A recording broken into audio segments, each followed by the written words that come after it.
Hi there, I'm Angela Brown, and this is Ask a House Cleaner. This is a show where you get to ask a house cleaning question, and I get to help you find an answer.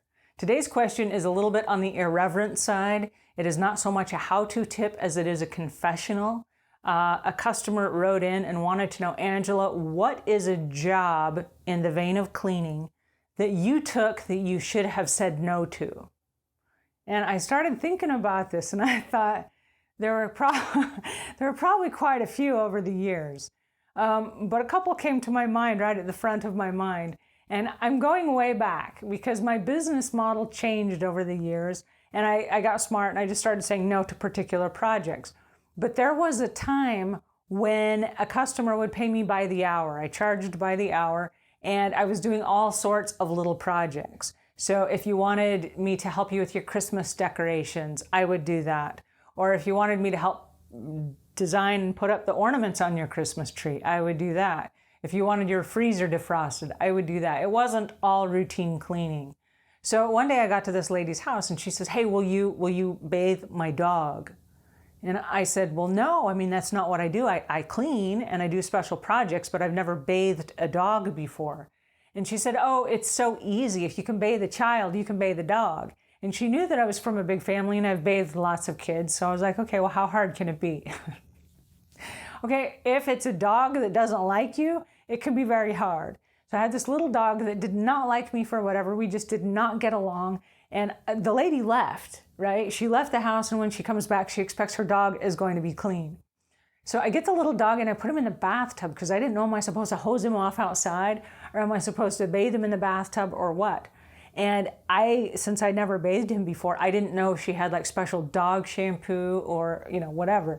So there's some Johnson & Johnson like baby shampoo on the ledge of the tub. And I say, hey, if it's good enough for a baby's head, it's probably good enough for a dog. So I shampoo this little dog and he is soapy. I mean, there's soap everywhere. And she doesn't have the shower head on a hose. She just has the regular faucet that comes out. Anyway, so I'm grabbing water and I'm like putting it on the dog, and the dog is shaking his head, and he's got soap now in his eyes, and he's squealing and he's all upset. And I'm trying to pull the dog back over to the faucet so the water can just run down on him. It was a mess. Finally, I get all the soap out of the poor dog's eye, and the dog's like shaking his head, and there's water everywhere. I mean, the walls were covered in water, the toilet, I mean, it was a mess. And I'm looking around going, okay, now how am I supposed to clean up all this water? Because there are just water droplets everywhere. And he'd been flipping his head even with the soap. So there's like soap everywhere and water. It was a mess. Okay, so after that, I'm like, no more dogs, right? Let the homeowner clean up the dogs because I'm not good at all at washing dogs. Okay, so that was a weird one thing I should have said no to. There was another woman, and I've cleaned a lot of silk plants over the years, and there are particular types of silk plants that you can take and just hose off in the bathtub because they will bounce back and they're fine. But she had a whole bunch of dried flower arrangements that were like real dried plants. And she's like, will you wash these off in the tub? And I'm thinking, no, because if I do that, it's going to destroy the flower arrangements, right? They were dried flower arrangements that had been dried when they were alive, and they were just kind of like frozen in time, but they were incredibly dusty. And so she's like, no, I want you to wash these off. And I'm thinking, okay, it's going to ruin these. It's going to ruin this arrangement, even though these are incredibly dusty and the dust was so thick you could see it. But I had her sign something.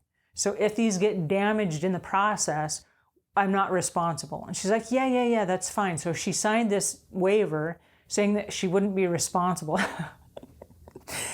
And I just should have said no. I should have said no.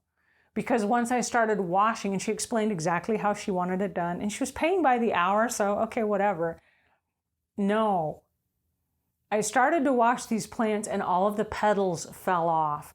And then there was this stuff that was kind of like, think of a dandelion that has been hairsprayed, like it's after it's already gone poofy. It had been hairsprayed, stuff like that. And now it's all over the tub. There is just a tub full of gunk. It's dried leaves, it's pieces of things, it's dust, it's debris, and then try to clean that out. The flower arrangements were absolutely ruined, but then the tub and the junk that was left in the tub was beyond any cleaning thing that I've ever seen. And then I'm trying to keep it from going down the drain, and I'm trying to drain the water out, and the bathtub is plugged up, and I should have said no. All right, then there's one more time. A woman asked me when I got to her house, she asked me if I would help her decorate her house.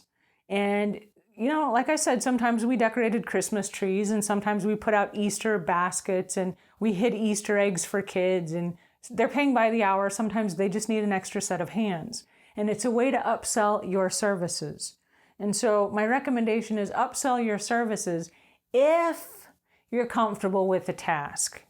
But on this particular occasion, she wanted help decorating her house, and what that meant was hanging wallpaper. And so, no, just say no. There comes a time when you have to draw a line in the sand, and hanging wallpaper up in her house turned into a really, really big disaster because she had the wrong kind of wallpaper glue, and trying to hang it up and keep it from getting wrinkled, and it kind of takes two people, and the wallpaper wasn't hanging right, and we were trying to match up the seams, and it turned into a huge disaster. And the wallpaper was expensive. That is one of those times, and she had also signed a waiver saying I was not responsible if everything screwed up, which thank goodness she signed it in advance of the project, but I should have said no. So there are times in your career that your confidence will take over, and you'll think, how hard can it be? Guess what? It can be harder than you actually imagine. And so if there's an opportunity for you to turn and walk away, this is one of those times where I encourage you to listen to your gut, because your gut might say, don't do this. Just walk away. And guess what? In that particular scenario, I'm going to encourage you, and this comes from experience, turn and walk away. Say, oh, you know what? That's beyond my pay grade. I don't have the skills to pull that off to your satisfaction. And refuse to do the project, because I totally ruined that one lady's flower arrangements. They were ruined anyway. They were dusty. She should have just tossed them. But I made this huge, colossal mess in her bathtub, right? And in her bathroom, and all over the floor, and the sink, and everywhere else. Just walk away. All right, that's my tip for today. Until we meet again, leave the world a cleaner place than when you found it.